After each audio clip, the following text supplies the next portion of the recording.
Hey, Lisa, wake up right now. I have to talk to you about something really, really important.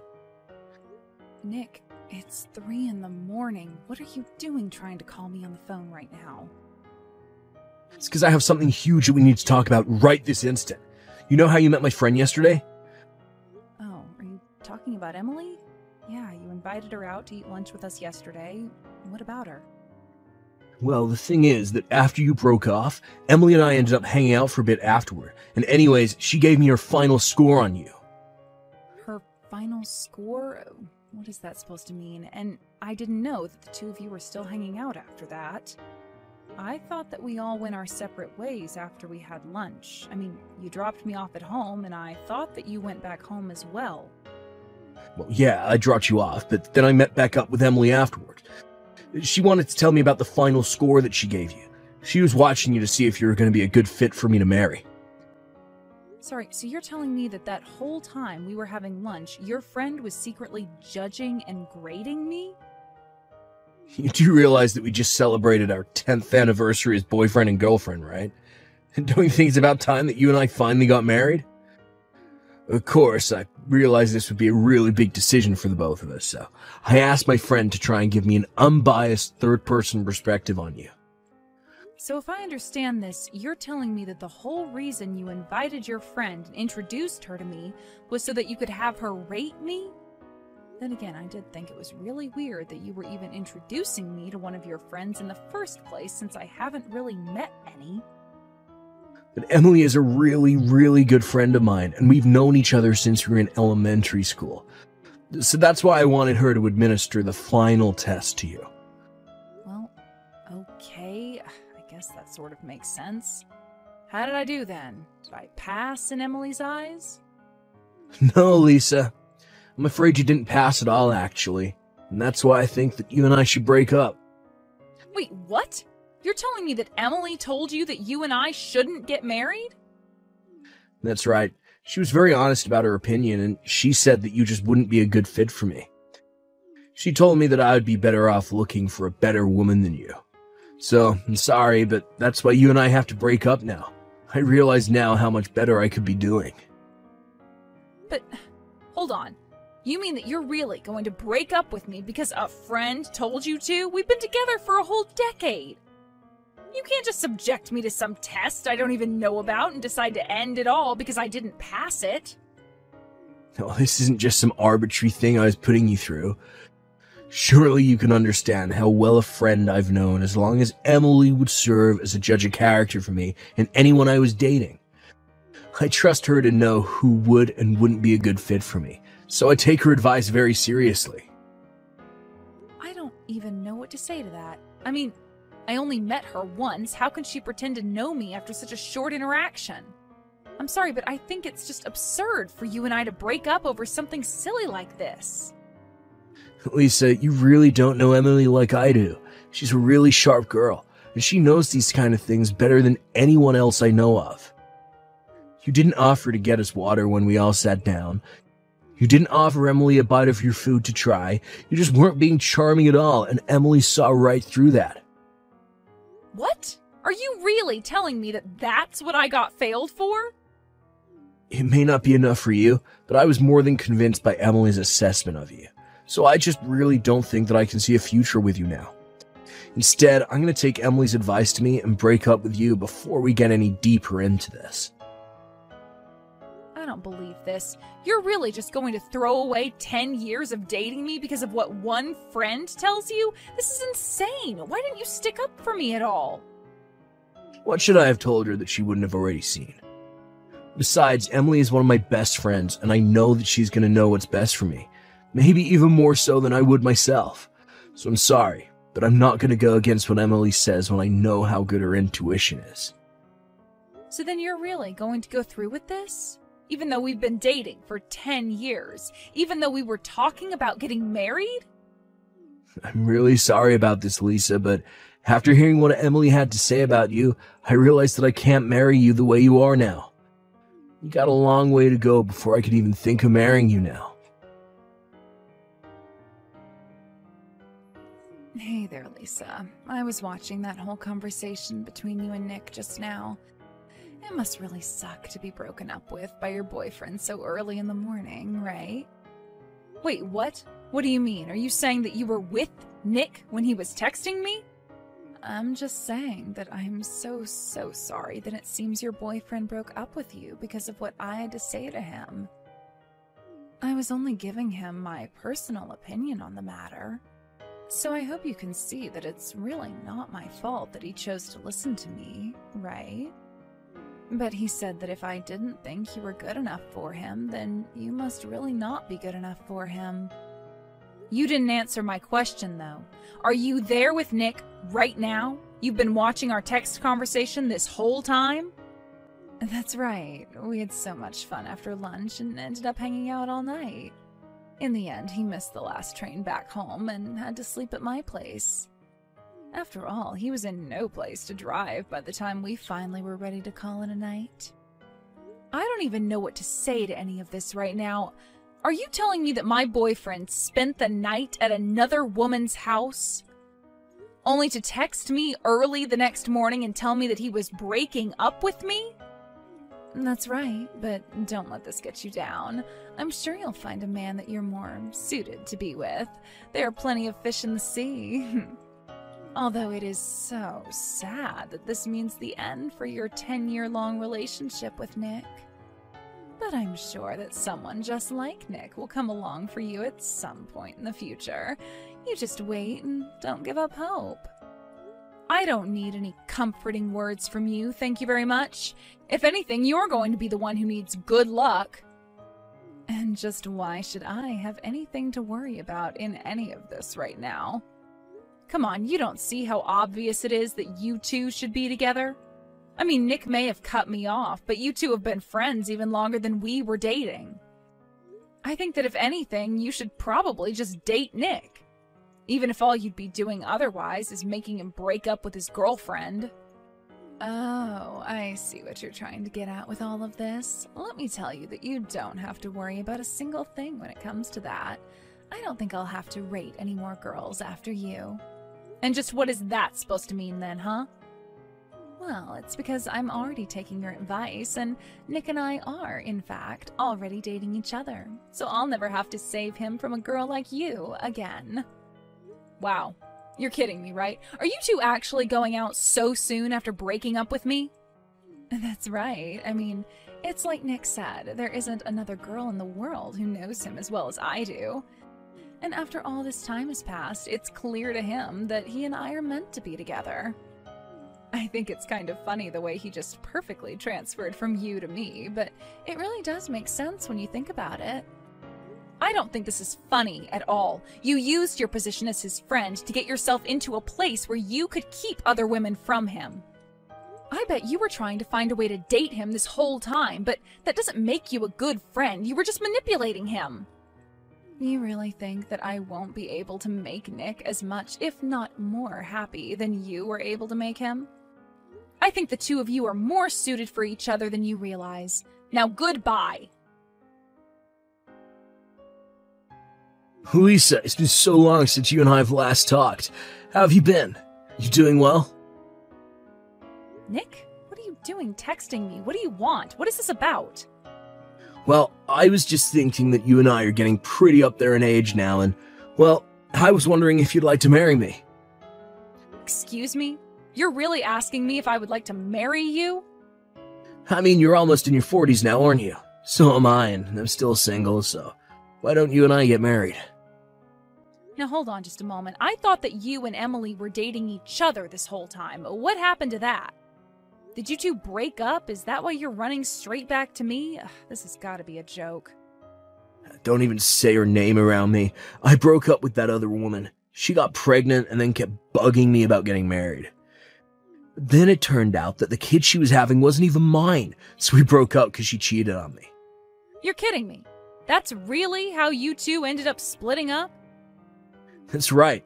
It was actually the other guy who reached out and told me about the whole thing. But I did my research and found out that the kid really wasn't mine. But I still couldn't believe it. It was just such a shock. Yeah, well, if you two were talking about getting married, I can see how hearing something like that would ruin just about everything. But she was my friend for so long, maybe even my best friend, and she betrayed me like that. I still can't believe that it's happened even now. But then I remembered you. Then I remembered that I was single again, so I figured now that Emily and I are through, you and I could get married. And that's why you chose to reach out to me like this then? Is that right? Yeah, I mean, we were dating for 10 years and you never once lied to me. You're always so kind and sweet, and you took care of me too.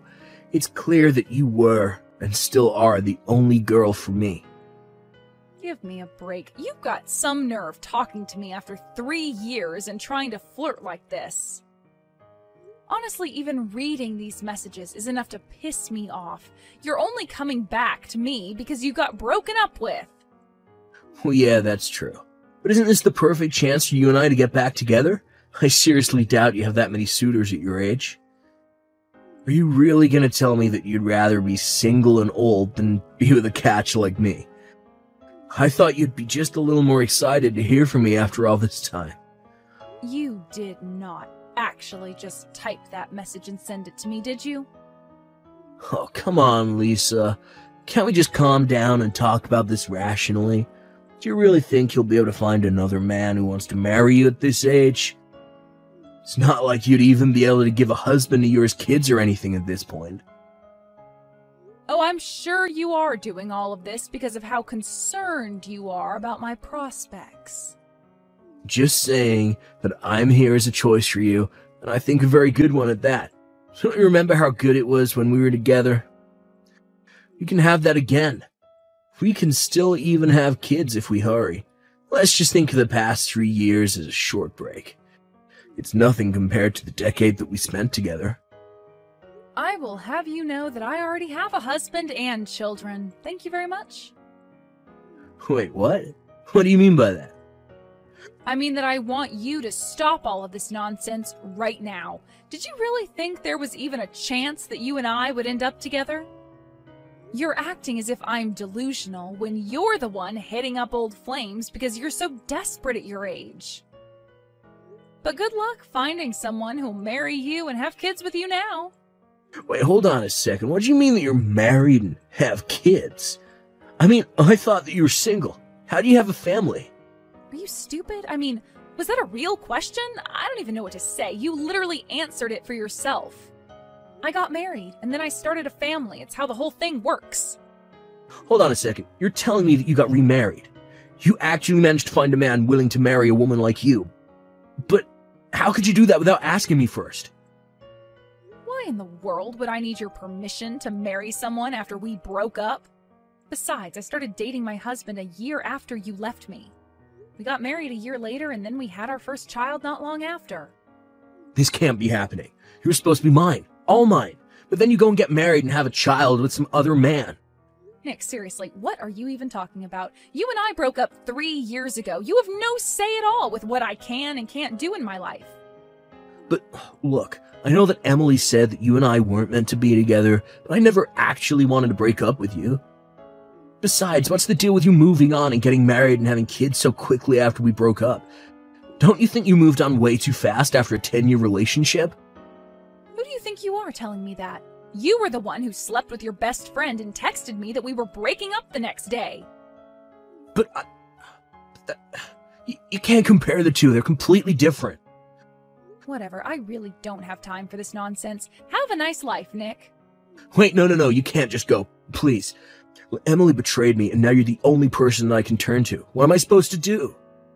I don't know. Why don't you go and make up with your so-called best friend and leave me alone, huh? I have to take care of my baby. You're horrible. How could you cheat on me like this? How could you have another man's baby and still want to raise it? Maybe because it's the child of me and my husband, and as her mother, that's what I'm supposed to do. You really need to get a life and stop chasing after what you had in the past. We are over, and that's final. Lisa, thank you so much for the other day. Thanks to what you said, I was able to patch things up with Nick, and he and I decided to get married again. I'm going to be the best wife I can and give him a lovely family. Wow, so you two really talked things over and decided to get back together? That's right. He said that you really put his feet to the fire and made him think about a lot of things. He said that he realized it was his fault for pushing me into the arms of another man. And he also took responsibility for me having another man's baby as well. I don't know what you said to him, but thank you so much for convincing him to get back with me. I really didn't do anything for you or him, but whatever. I hope that you two get it right this time. It's just that here I thought you were so mad at the two of us for what happened in the past, but now I see what kind of person you really are. And I hear that you're a mother now, too. That really is amazing. I'm still pregnant with mine, but I'm going to come to you for lots of advice on what I can do. And if you want to give me a bunch of old baby things that you have, like toys and clothes, that would really be great. Hold on a second. Let me make something clear for you, Emily. I do hate you and Nick very much. I don't want to be friends, and I didn't talk to Nick with the intention of saving your marriage. So I'm not going to give you advice or free anything. Do you understand? Lisa, come on. What way is that to act towards another young mother? Don't you see we have so much in common now? Maybe we could do a double date one day, and you could introduce us to your husband, and then our families can be good friends.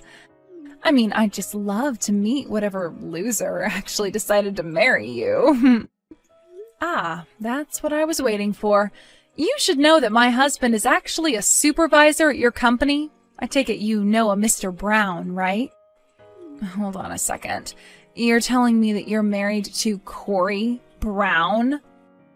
That's right. And he's always complaining to me about being harassed by the woman at his workplace. I asked him a bit about it once, and he mentioned your name. Sometimes the world really is too small, but anyways, you should know you're already on thin ice with him.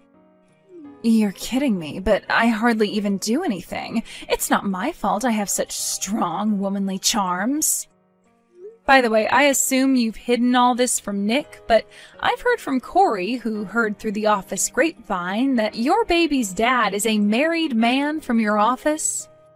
Corey normally wouldn't care at all about that kind of thing happening in the office since he doesn't like drama, but he couldn't abide it after he caught you two intimately using some office space. You mean that your husband actually saw us doing it at work? That's right. So I guess if you really want to have that double date, we could, but just know that my husband is pretty weak when it comes to drinking and loves to gossip after a couple pints. What? No, forget it. You two keep far away from the two of us, and whatever you do, don't tell Nick about this. Here I thought I was going to marry Emily, and now I'm being sued instead. Where did my life go wrong? Not that I care about your question, but what do you mean you're being sued? I finally figured out who the father of Emily's baby is. It's a married man she works with. I found out because the guy's wife showed up at our house and said she was going to be suing Emily for the affair. But Emily doesn't have any money, so she's asking me to pay all $30,000 that this guy's wife is demanding from us. Well, you did agree to close your eyes to the fact of Emily's affair and pregnancy, so I suppose you'll have to pay for this. But I didn't do anything. I'm the victim here. Besides, I didn't know she was sleeping with married guys. He should be paying us child support. But he said that since Emily never told him about it, that he won't have to.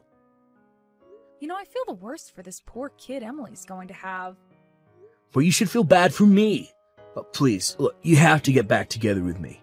Trying to fix things with Emily was a huge mistake. This has got to be a joke. You did not reach out to me to try and get back together. I don't know why I expected anything different from you. You all got yourselves into this mess, and I refuse to be dragged down to your level. Now, for the last time, leave me alone. After that, I hear that Nick and Emily stayed together and even went through with the marriage and had Emily's child. I also heard that they tried to hide the baby from their parents who were begging for a grandchild. Meanwhile, Nick had to pay for Emily's lawsuit and lost $30,000 for it. They couldn't keep the child a secret forever, and before long, Nick had to beg to his parents for help taking care of it. In the end, Emily and Nick had to move in with his parents in order to get the help they were asking for. I haven't heard a word about or from either of them since then.